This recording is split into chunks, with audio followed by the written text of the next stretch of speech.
Hi, I'm Nick Shell, and I assume that you're watching this video because you would like to hear me explain what inspired me to write this newest song I've written called Where Are My Enemies? If you haven't seen me perform that song, there is a link right there in the description of the video where you can check out that 3-minute performance of my newest song, Where Are My Enemies? Let's check out the lyrics and get an idea of what inspired this. I'll tell you what inspired it. We could say maybe what triggered it officially, though I have been brewing on this for years. I've been wanting to write a song about tribalism and how, for me personally, the more I grow and mature as a human being, I realize the less I care about most things in life, because most things don't actually affect me.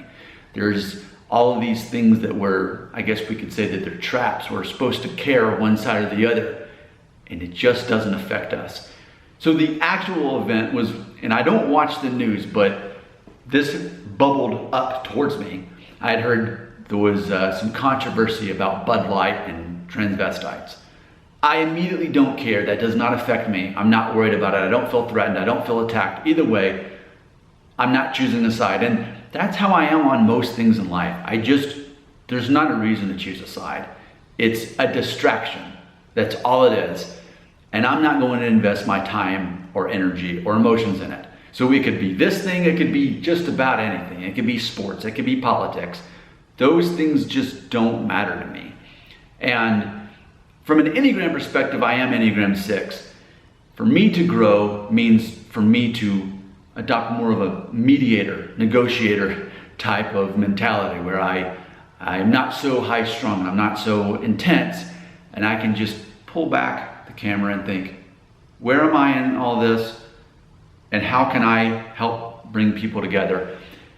So I wrote this song as inspiration from that. Ultimately, yes, the whole Bud Light thing, I guess, is the news story that bubbled to me, but this concept of tribalism is something I'm very aware of, and I think that more people are catching on. That most things in life don't matter. Most things are just a distraction, especially if it's labeled as news. It is just a test of your attention level, and it's not worth it. Here we go, here's the lyrics. I never need to take a side. I don't need to be right. Now granted, it's taken me 42 years to get to that point in life, but I just feel that as human beings, if we can get to that point, we're all gonna be better off. Again, that opening line, I never need to take a side. I don't need to be right. Somewhere in the middle, I'd rather keep it simple. That's where I'll be, the in-between. Ain't got time for arguments. Making time for common sense. What a waste with these debates. Echo chambers, nothing changes. Made up minds, what a waste of time. And that's another thing. There's a phrase years ago I had learned called identity protective cognition. It's this concept that when a person strongly believes in something, anything they hear that is attempting to negate that only makes them feel attacked and makes them believe what they already believe that much stronger. So it's nearly impossible to convince someone against what they already believe. That concept of it, people in these echo chambers trying to argue with each other, whether it's news, whether it's ESPN sports, all these talking heads arguing with each other, getting nowhere. I want nothing to do with that. My face will not be one of those squares argument people. Then to the chorus, not gonna fight you, nor try to spite you. I'm making peace and taking names. Of course, there's a play on a phrase there. Hope you have fun figuring that one out. Where are my enemies? Who are my enemies? And that's ultimately the chorus right there. So if you put yourself in a situation where you're not trying to take sides, you're not trying to prove that other people are wrong or immoral or ignorant, if you're not trying to do that, where are your enemies going to be? Where will you even find them? Because most importantly, who are your enemies? That's where I've gotten into life. I'm finding myself in a situation I don't have enemies. And the funny thing is, we arguably all could be there. I had made a video on this channel a couple months ago just talking about how I can't imagine being in a situation where I would kill anybody. In my life, I've never even been in a fight. Not that I haven't been angered by other people, but to even cross that line to engage in a fight, I've never been there. Now, verbally, yes, but not physically. And that's sort of what inspired this. But I have no enemies that I'm aware of, and that's what the Bible teaches, that do your best to not be at odds with anyone. Second verse, this is what I was just talking about. I can't think of anyone who needs my hate instead of love. Just fathom that. For any person, why would anybody need your hate? How is that going to help you or them if they have your hate instead of love? Ultimately, don't you want redemption for everybody in your life? I mean, even people who do horrible things, in the end, wouldn't you want them to be at peace with themselves and God and everybody instead of carrying on that rage? And that makes sense to me.